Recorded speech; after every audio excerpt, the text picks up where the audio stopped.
What is up, and welcome to the Red and Bold Show. We are thrilled to have you here. We're thrilled to be celebrating 2 consecutive wins by your San Francisco 49ers. It's been a while since that's happened. First time it's happened this season. In fact, I'm your host, Marc Adams. You can find me at 49ers Camelot, and I'm joined by my co-host, Anthony Robertson. You can find him at 49ers Cutback. What's going on, Ant? Not much. This week has been interesting. You come away with a big win. And there's still a lot of negativity attached to that big win. And I think a lot of it's perspective. And people are really looking at the 49ers and saying, hey, I thought these guys were going to be a lot better, that they were going to win a lot more football games. And so now even the tough wins don't seem like they're good enough. And I think that it's a little bit, frustrating for some. And for others, they get it. And I think that there's a lot of good and bad in this football game. But one thing I think is interesting is for the 49ers, as far as a lot of people, as far as the national media are talking about, is the 49ers struggled, but barely won. But if you look at the Chiefs, they just find ways to win. If you look at the Detroit Lions, even though they played terrible, they just find ways to win. It's an interesting narrative that's going on. I think if the 49ers play a little bit better over the next few weeks, maybe that narrative will shift to they just find ways to win. But right now, that's kind of where we're sitting. Yeah, I've always felt like there is definitely an East Coast bias especially with the NFL. To me, a win is a win. When I did the Roger Craig thing, the Hall of Fame thing, I interviewed several former 49ers. Brent Jones brought up the East Coast bias thing. So I asked Steve Young what he thought about it, and he said, there is an East Coast bias, but I think it's unintentional. And what he was saying was that when the East Coast teams or the Dallas Cowboys play their games, everybody's watching. But by the time the 49ers and the West Coast teams play, it's later and not as many people are tuned in.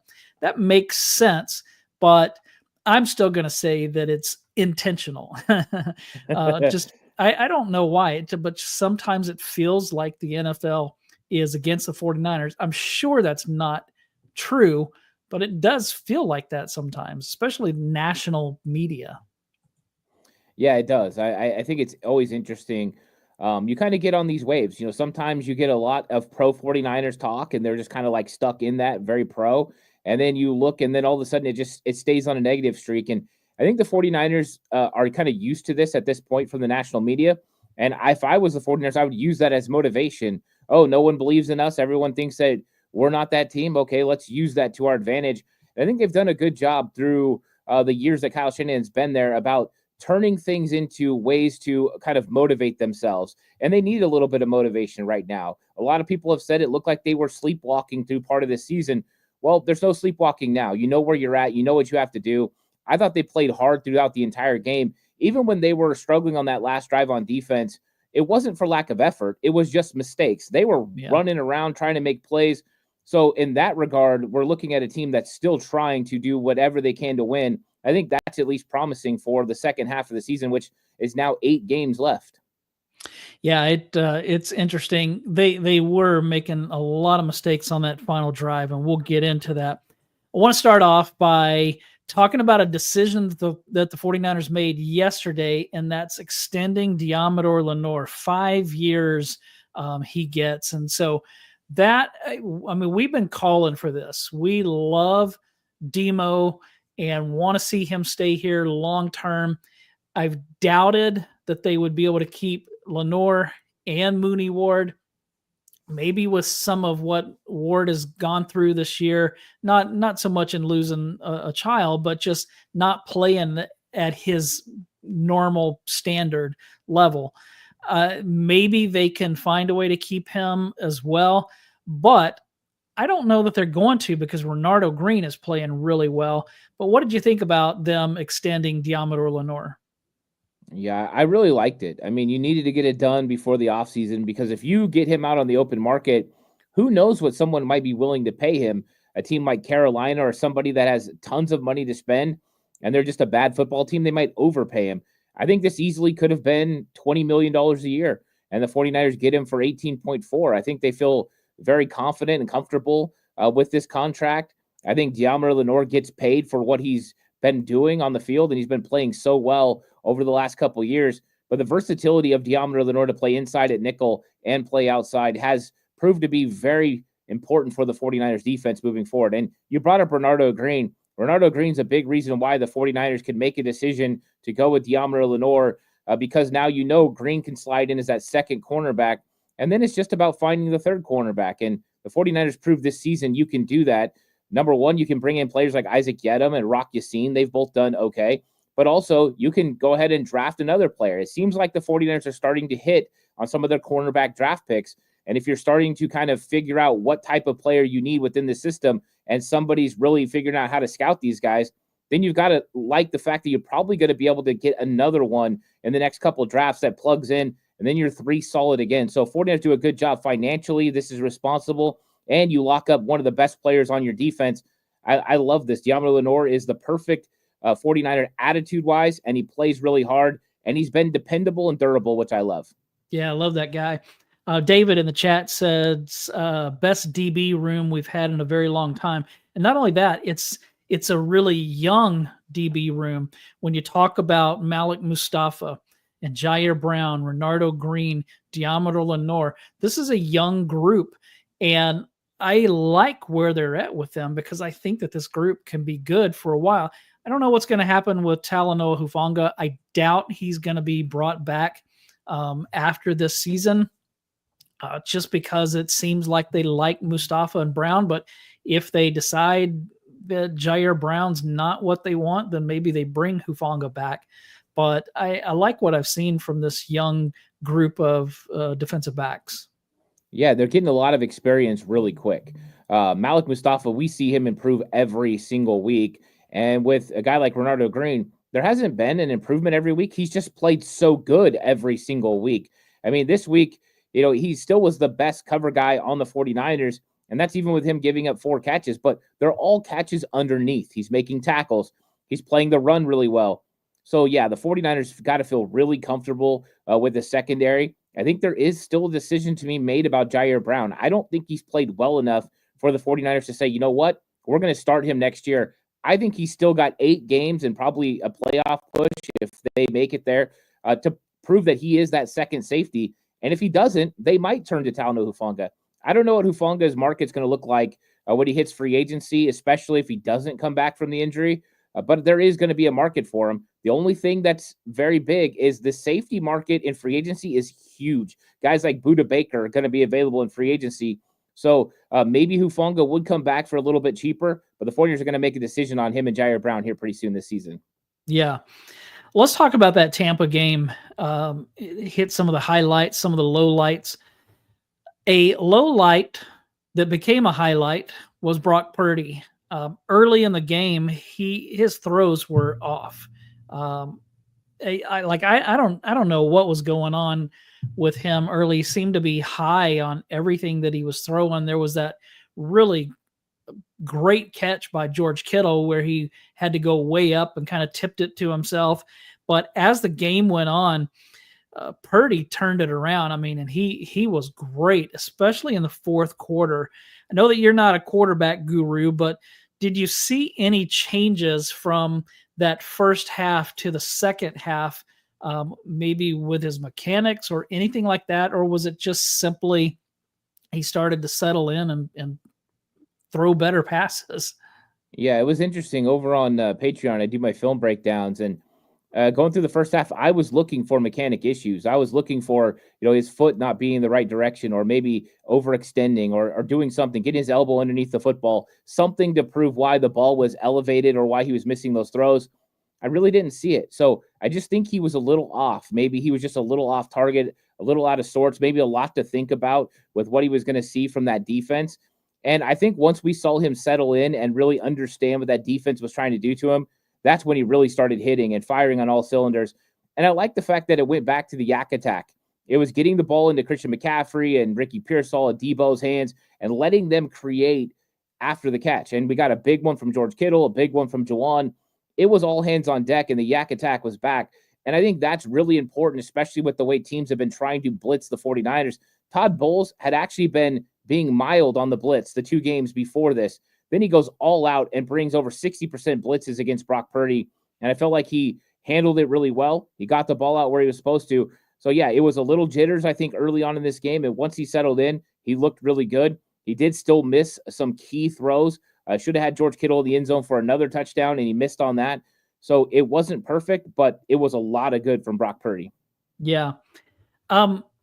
It was interesting late in the game when Moody missed his third field goal, and Deebo Samuel says something to him on the sidelines. I think they said that he said, lock, what was it? Lock in. Lock in, yeah. And Tabor Pepper took exception to that. It's been kind of funny listening to people because you have some on the side of, hey, you never go call out your teammate like that. I heard a father and son podcast team that you probably know who I'm talking about earlier today, who were just they thought Deebo Samuel was terrible to do that, and that was just a horrible thing. Then you have Richard Sherman, who's like, hey, everybody gets called out. That's just how it happens. Where do you fall on that? Because where I'm at is kind of like where Sherman's at, that it's just part of playing sports. I mean, if you make great plays, you make bad plays, and that's no big deal. But if you're kind of in a funk or you have the yips like a kicker might have or whatever, then sometimes you're going to have players come by and your teammates and say, hey, lock in, focus. Don't overthink this. Just play, just have fun, or whatever they say in those situations. And so I think that it's silly for Tabor Pepper to get irate over, unless Deebo didn't say that. I mean, I think that if he says, Moody, you suck, I hope that you die tonight, then that's bad. And so I can see a teammate stepping in and saying, whoa, this is uncalled for. But if all he said is lock in or focus or stop overthinking this or make your freaking kicks, whatever it was he said, I don't see any problem with that. I think what you actually got is two guys with the best intentions. You got Deebo Samuel trying to get his teammate to lock in. He just missed his, third field goal consecutively. And it's like, dude, you gotta make this. So he's telling him lock in. This is something that Kyle Shanahan and the offensive players look at each other when they miss a catch or a big run, and they say, hey, lock in. And so he's a captain of this football team. And that's what he's trying to do. And Tabor Pepper's trying to defend this guy because he knows how difficult it is to be a specialist and to kind of be on the outside. I mean, they're definitely treated different than the other players on the team. Yeah. They stretch a little bit, they drink some water, they kick a couple times, a few snaps, and then that's it. And so it is a little bit different. And I think that both guys were meaning good. The problem is when you've got the type of game that you got going on and the stress levels are up and everyone is wanting to win and you're starting to feel that, you're going to get those types of attitudes coming out. And Deebo Samuel didn't like the fact that Tabor Pepper came at him. And I think that this is a situation where maybe Tabor Pepper could have addressed it a little bit different. He doesn't have to yell at Deebo. When Deebo says locked in, he could have stepped over to him and said, hey, Deebo, don't come at our guy like that. Let's do this later. But I don't think that there was ill will. Now, I don't like Deebo hitting him in the throat. I don't like that part of it. Right. In the moment, though, as a fan, I was like, all right, let's go. Get on this special teams because they're struggling right now. And maybe they need a kick in the pants. But I will say this type of thing, the aggressiveness between teammates is not uncommon. It's not uncommon for coaches to go at it a little bit, especially over the headsets. There were lots of times where I got frustrated with my coaches or coaches got frustrated with me, and we would have it out a little bit, conversations. There were players that would get frustrated with each other and get at each other. This is normal football. If you don't see passion on the sidelines, that's when you got to get worried. I'm actually okay with it. Hey, I'm like, maybe this will get something going. These guys will get fired up. At least we know that both sides have passion. They care about each other and they want to go out and win. So overall, I didn't have a problem with it. I just think that it's going to get blown out of proportion because that's just what happens. Yeah, that father and son podcast team said championship teams don't do this. It shows that Kyle Shanahan has lost the team.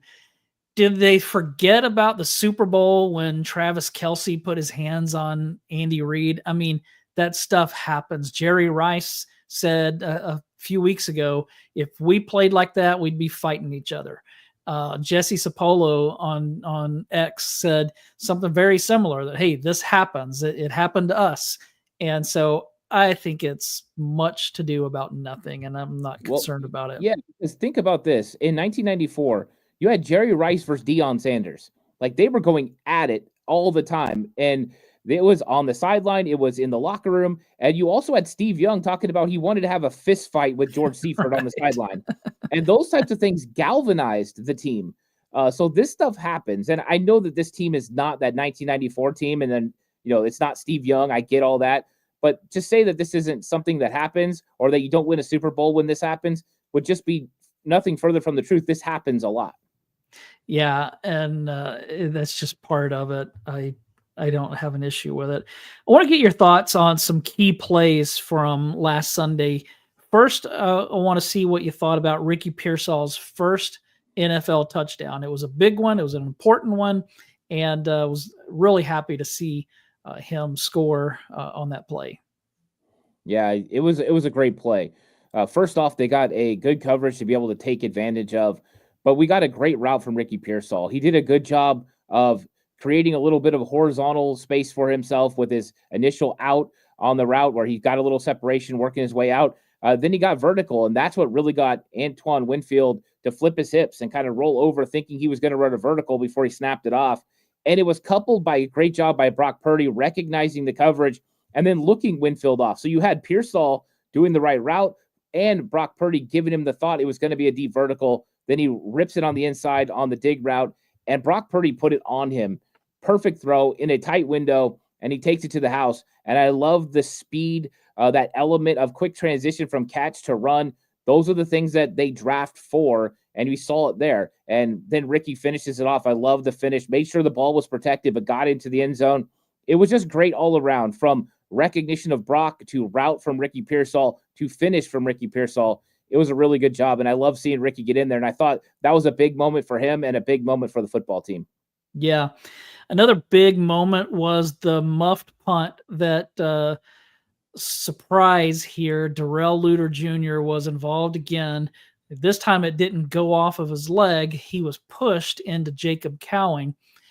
I don't blame Jacob Cowing at all. It's hard to catch a punt, period, but especially when somebody's being shoved into you. Now, the question is it legal for a gunner in that situation to push a player on the return team into the return man? Is that actually legal? Because they upheld it. I mean, the turnover stood. There was no penalty, anything like that. So that leads me to believe that that's a legal play. But I have had a number of people reach out and ask me, was that illegal? Did they miss this call?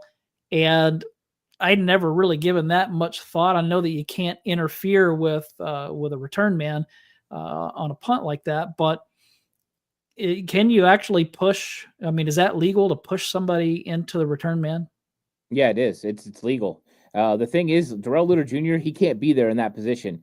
You've got to let that guy go. If he's beating you to the spot, you got to let him go. Jacob Cowing was trying to fair catch the football.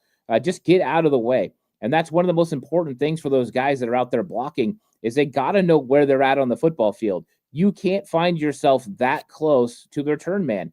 And so I think this is a mistake by Darrell Luter Jr., and I think we've seen some mistakes coming from him over the last couple years when it comes to special teams. It's just a real struggle. And this is a situation where Jacob Cowing is going to catch a brunt of the impact of it too, because people are saying, why don't you just catch the ball? Well, it's really hard when Darrell Luter Jr. is right in your bread basket and you're not able to get the ball. So it is legal. It's frustrating because Darrell Luter Jr. should have released that block a little bit early and avoided Jacob Cowing, and we would have had a fair catch right there, and the 49ers would have been able to start 1st and 10 with a chance to go up, a big way. I mean, they could have went up 17-3 with a successful touchdown drive, which would have changed that game so much. But it was a big mistake by the special teams again.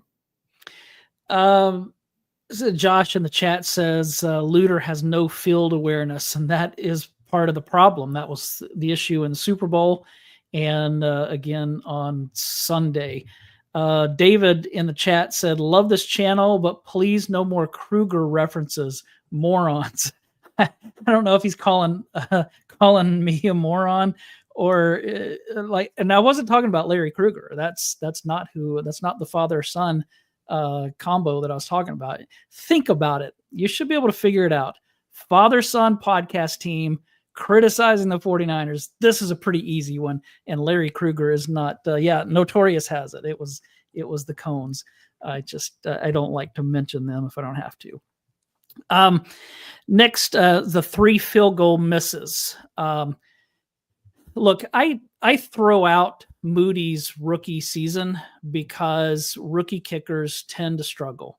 So I don't really look at that. Before this game, before his injury, he was kicking well. He was making his field goals. Obviously, this game was an issue. Do you have any concern about Jake Moody? Does he have a tendency to let things get in his head? A lot of kickers do.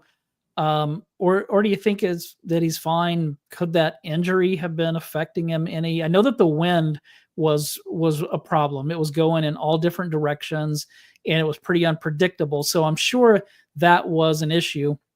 And young kickers sometimes struggle with windy conditions like that. So where are you at on Jake Moody? Well, I think this one is tough because I don't think he was having a bad season. He'd only missed 1 field goal this year. It was a big one against the Rams, a 55-yarder. But I think that's kind of understandable. You start getting into that 55-plus range and you miss a field goal, and it's more understandable. Of course, you want him to nail those. But I think missing 3 in a row, you do start to question, what is going on with Jake Moody? And there's a lot of factors here. You brought up the wind. I heard some other people talk about that stadium that has sneaky wind and it makes it a little bit difficult. I've heard also, Jake Moody's coming off the injury, so maybe it was that played into it. He's just not all the way back. But the one thing I do know is I do have a concern now because I've seen a kicker miss 3 straight field goals. Yeah. That's never a good sign. And 44 yards is a makeable length. This wasn't all 50 plus. And so that's kind of a little bit stressful because this team needs to be able to count on, not leaving any open frames and cashing in on every scoring opportunity. I do it a lot with bowling. You get the strike with the touchdown, but you can't have open frames. You need those field goals too. And I think that is one thing the 49ers need moving forward, and that's going to be big. We've seen field goal games for the 49ers where they win, and you can't lose. And let's be honest, the Rams game was a loss because of the field goal team. You could probably go to Arizona that way too. So this is a concern for the 49ers. Now, maybe Deebo Samuel got through to him. He's going to lock in now, and he's going to make field goals. But until he proves it consistently, I think every single one of us are going to go up there with the fear that it's going to be wide right. And I think that's frustrating. And I'm hoping the young guy turns it around because he does have a dynamic leg and the ability to change games. We just need him to lock in. Well, and the one that was, I think the second miss was wide left, and it was way wide left. Now, the interesting thing is you had Chase McLaughlin, I think that's his name, on the other side, kicked the field goal that tied the game. That's the guy from 2019 that missed a field goal by like 50 yards. Do you remember that against the Seahawks? And so I just think it's funny that he was making this field goal against the 49ers. It wasn't funny at the time, but it is now. The next big play was the big Purdy pass to Christian McCaffrey. When the pressure was coming, he didn't have time to drop back and set like he wanted to, so he just lofted the ball up. And great job by Brock Purdy, and McCaffrey made an excellent adjustment while he was running, came under it, big play. That was a huge play, but a really pretty play by both guys. What did you think of that one? It was phenomenal. I mean, you had a guy bearing down on Brock Purdy, and he throws this ball before Christian McCaffrey's even close to uncovering himself on this rail route. And the ball was put up with so much height that it landed in just the right spot. I mean, think about that. Christian McCaffrey did not lose stride. It was a phenomenal anticipated throw by Brock Purdy. I thought he was throwing the ball away when he first threw it. I thought, oh no, he's going to have to throw this one Yeah. away. And then McCaffrey comes down with it, and McCaffrey nearly makes a move on Winfield to get a touchdown. It was just a great play. And all around, I don't know what happened with the offensive line. I don't know why we had such a huge breakdown and get a guy right up the middle at Brock Purdy. But Brock Purdy, just that playmaking ability to make something happen. And let's be clear, Christian McCaffrey is just something special. Every time he's out there, he amazes me, because how many running backs are going up and finding that ball that high and being able to locate it when it's already almost on him? It was just a phenomenal play by both guys, and a huge moment in the game, because the 49ers capitalized on that drive with a touchdown with a George Kittle toe tap in the back of the end zone. So, I mean, Brock Purdy took it on himself. Christian McCaffrey made a nice play, and that's why we love Brock Purdy as the 49ers quarterback. Yeah, I mean, Jordan Mason was great while he was playing, but McCaffrey is a difference maker for this offense. The thing is, they went back to what they do, which is a lot of those dump off passes. How many times did we see earlier in the season where nobody was open and Brock ran around, where this game, he didn't do that as much. If somebody wasn't open, he dumped it off to McCaffrey, and maybe McCaffrey would get 7 yards or something like that. But hey, now you have 3rd and 3 or 2nd and 3 instead of 2nd and 10 or 3rd and 10, whatever. He's just such a difference maker for this offense.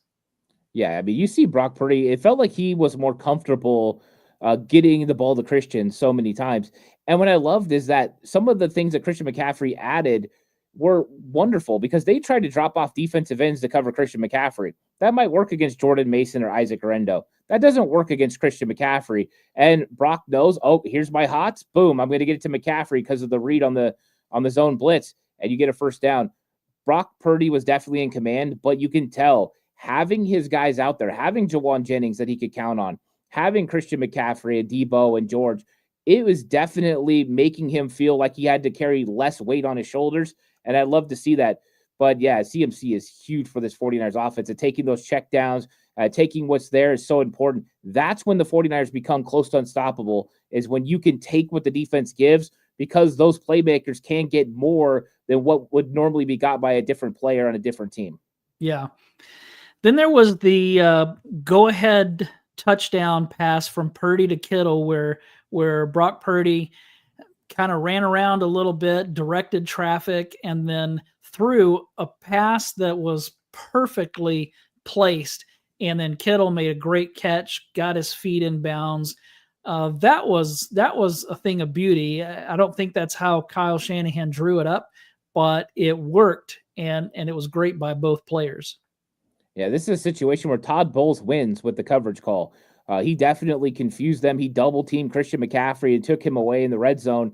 But Brock Purdy had plenty of time. And then when Purdy finally started rolling to the left, got to give credit to George Kittle for finding space, not just with his moves, but also his body, using his arm to extend, getting some room. And then Brock Purdy makes just, I mean, what a throw. You're rolling to the left, resets himself, and throws it 30 yards on a dot and hits George Kittle where he has space to get his feet down. It was great for all parties involved, and that's what happens when you have playmakers. They can overcome a mistake, where Kyle Shanahan didn't have the best play call for a really good call by Todd Bowles, yet they're able to overcome it.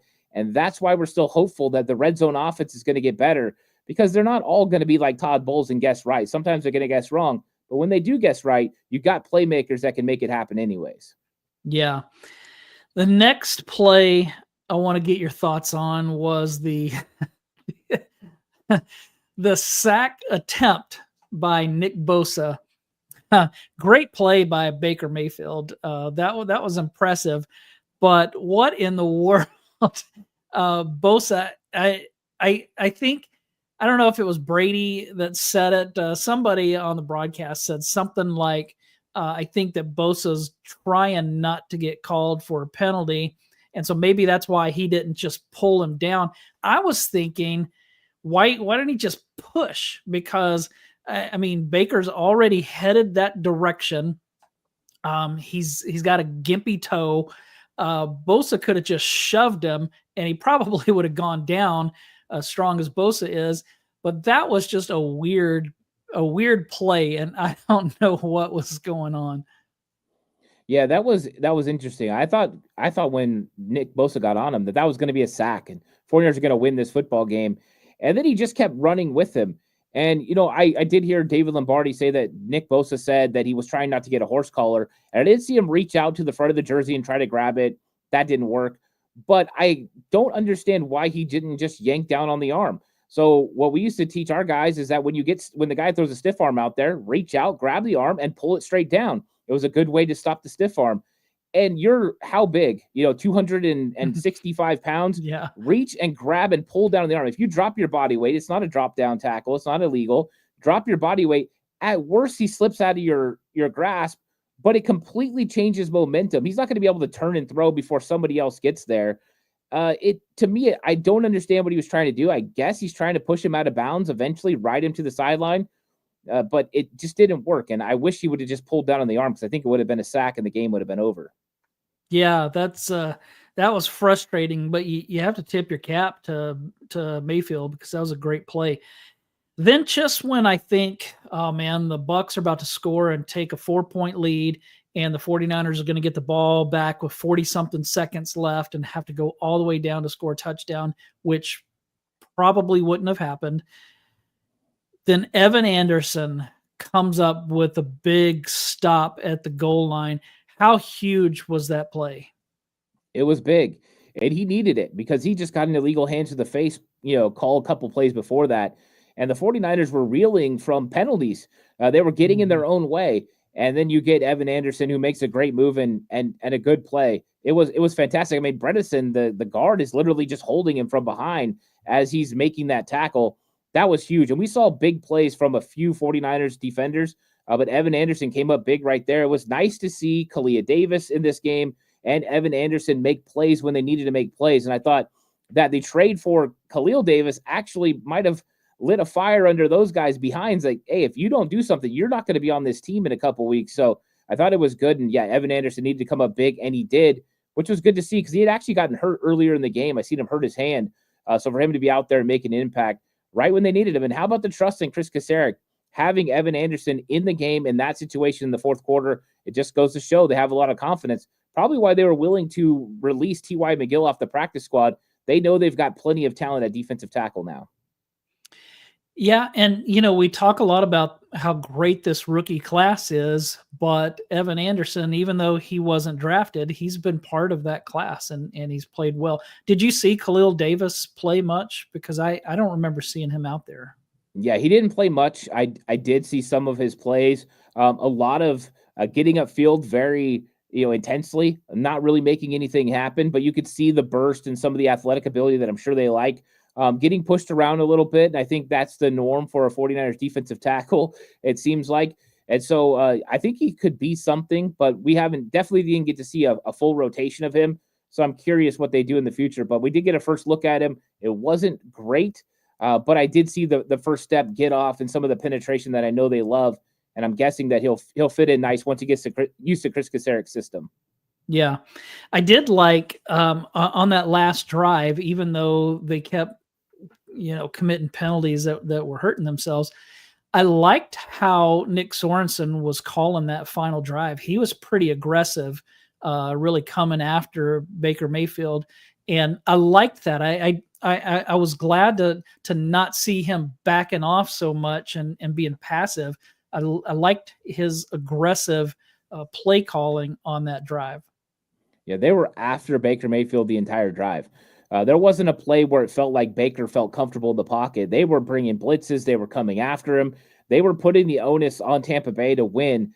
And unfortunately, penalties got in the way. But I love the aggressiveness from Nick Sorensen. I thought he did a pretty good job in this game. I think there were a couple of drives here and there where, yeah, they did a very good job against Sorensen's defense and moved the ball consistently. But you look at when they needed to slam the door. They took the lead 2017. The defense came out and got a 3-and-out. And an opportunity for the 49ers offense to come and put that game away. You look at down the stretch, bending and not breaking, even though they got all those penalties and all the momentum going against them, they still were able to get the stop. I thought he did a good job. And just like you said, I love the aggressiveness. and the aggressive style. Hey, we're not gonna sit back and just let you, pick us apart. We're gonna go make you beat us. And I like that mentality. Yeah. A few players that I was proud of there at the end of the game. I was proud of the whole team, but 3 in particular, on that final drive. Of course, you have Jake Moody.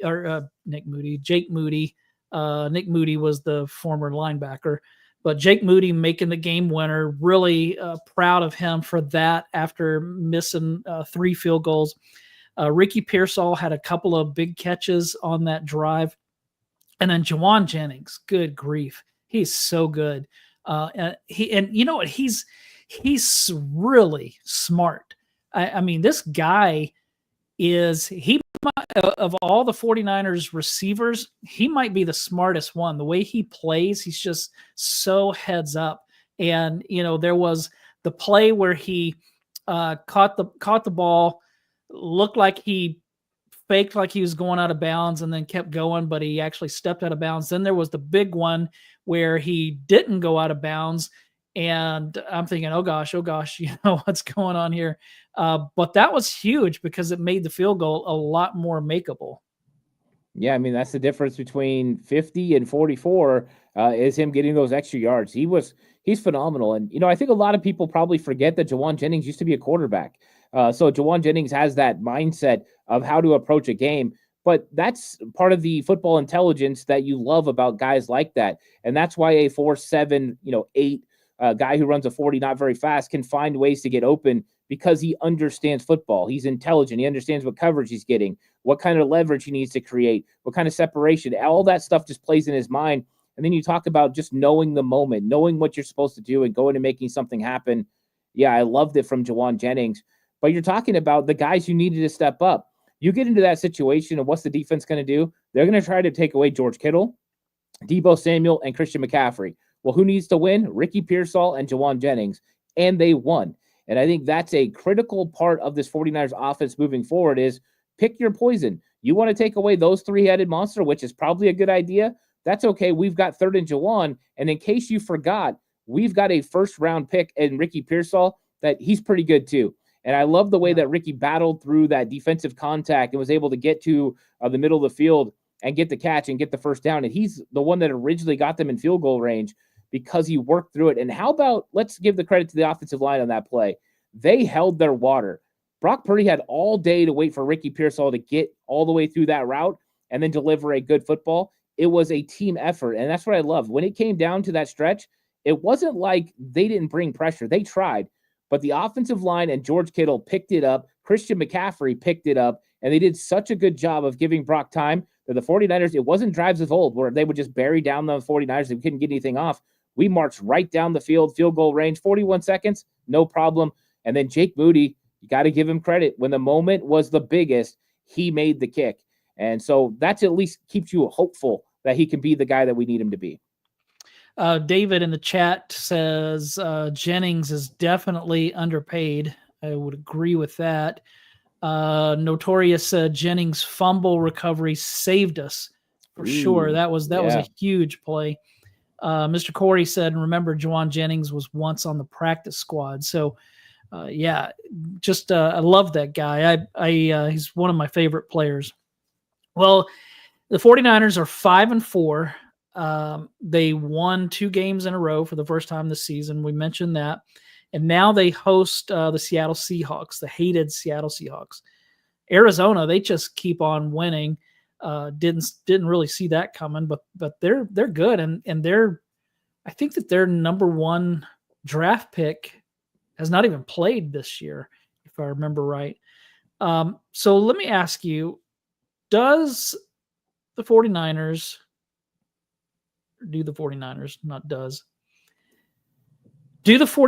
need to sweep the rest of the NFC West to make it to the postseason? Because I feel like if they lose one of those games, that they're not going to make it. Yeah, I do think they need to sweep the NFC West. I think that since they went into their bye week, that's kind of just been the thought process. We got to beat Seattle. We got to beat LA. We got to beat Arizona in week 18. And if you do, you've got a really good chance of winning the NFC West. Now, there's a lot of tough games for the 49ers coming up, not just Seattle this week, but also Green Bay and Buffalo.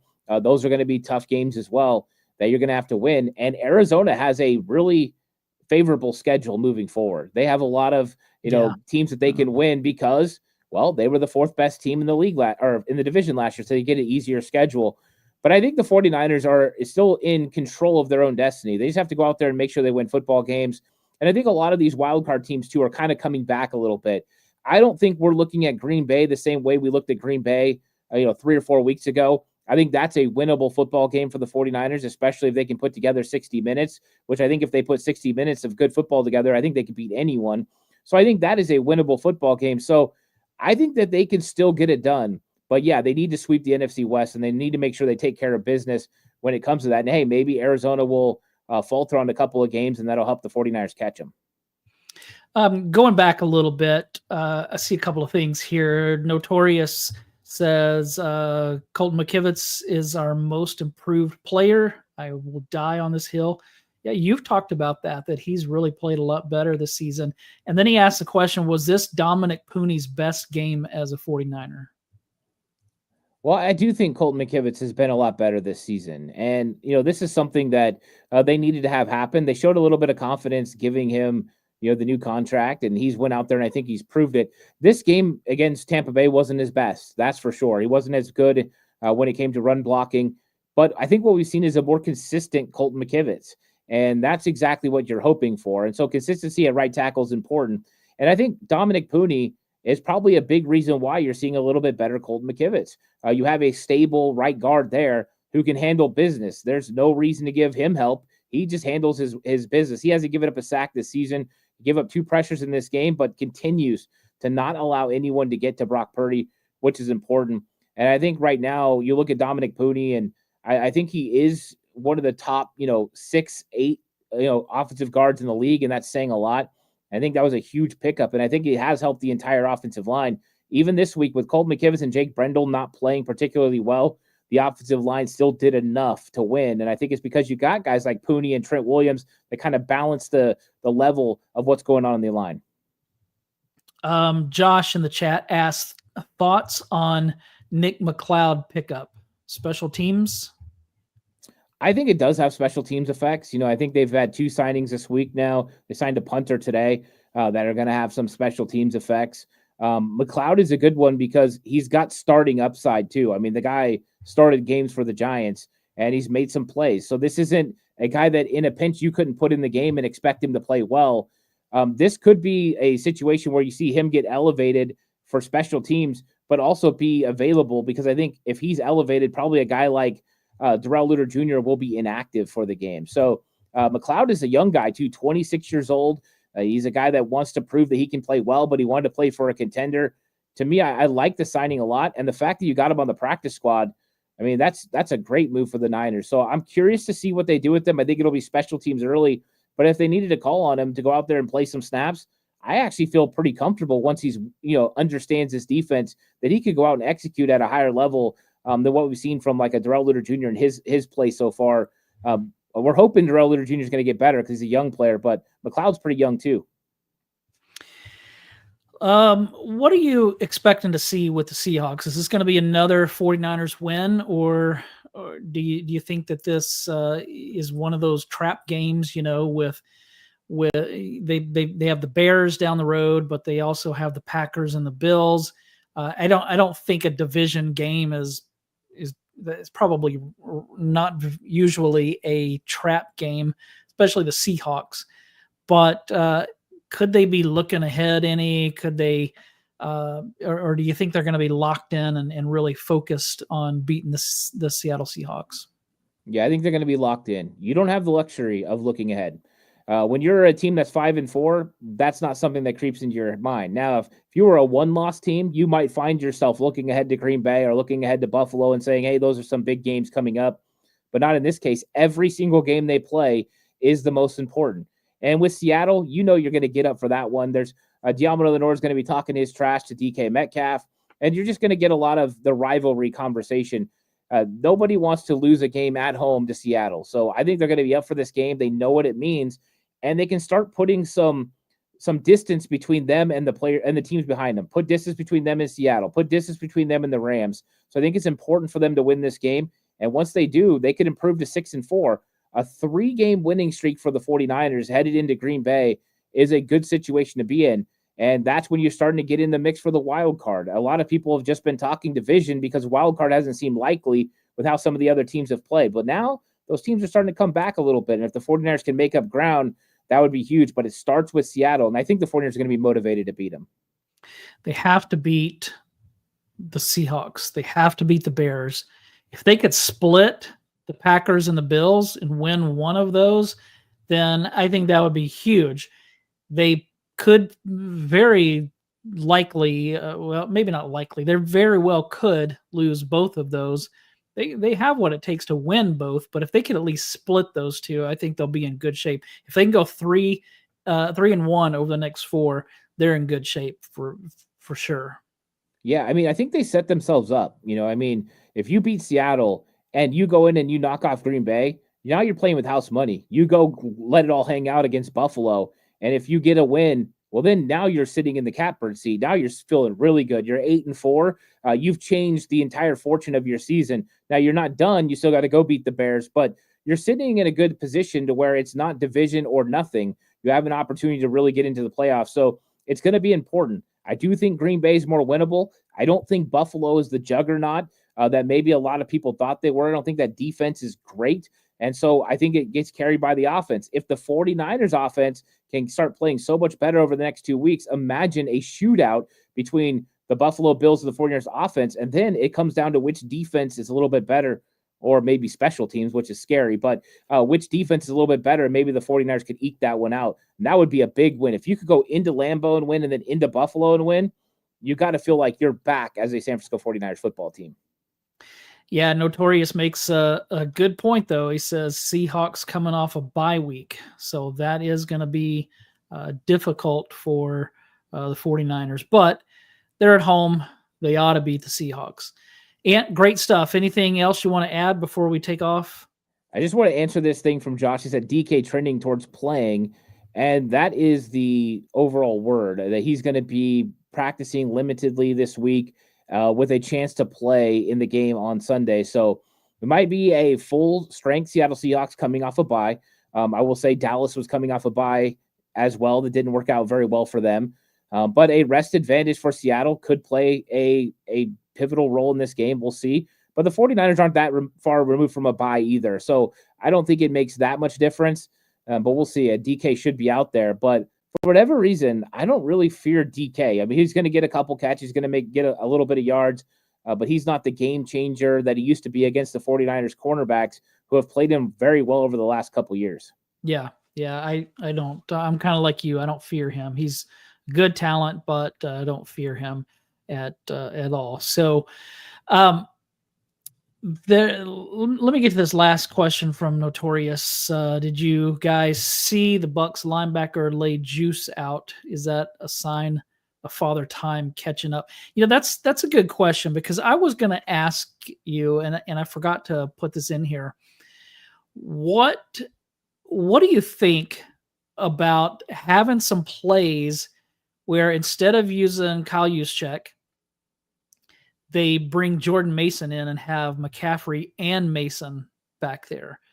I know that Kyle doesn't really do that. He likes the fullback, but man, if he could get Mason and McCaffrey both on the field at the same time, to me, that seems like, he likes to do that with Debo and McCaffrey, but I think he could also do that in some ways with McCaffrey and Mason.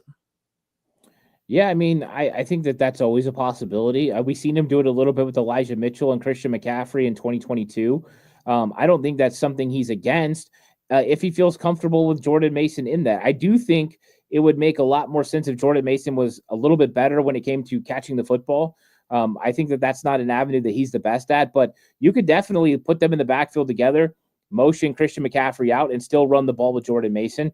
I think that would be something to do. I don't think that Juice is Father Time is hitting him. I do think he didn't have a great game in this one. And, those are going to happen. Those are some tough battles when you're expected to block linebackers running full speed. I know that's his job, but sometimes they're going to get you. They are NFL players too. But also, when you're blocking defensive ends, we're expecting fullbacks and tight ends to block big defensive ends where they give up weight and size. And for the most part, Juice does a good job, but you can't win them all. And I didn't think it was his best game. I think he would even admit that. But I don't think it's because he's getting too old. I just think it's because it was a tough matchup for him. He didn't execute at the level that he normally does. Great stuff, Ant. Appreciate everybody watching. Thank you so much. And if you would take a minute to like, subscribe, do all that stuff, we would appreciate that for 49ers Camelot and 49ers Cutback. Thanks, everybody, for joining us. We will be back next Wednesday at the same time. We'll see you then.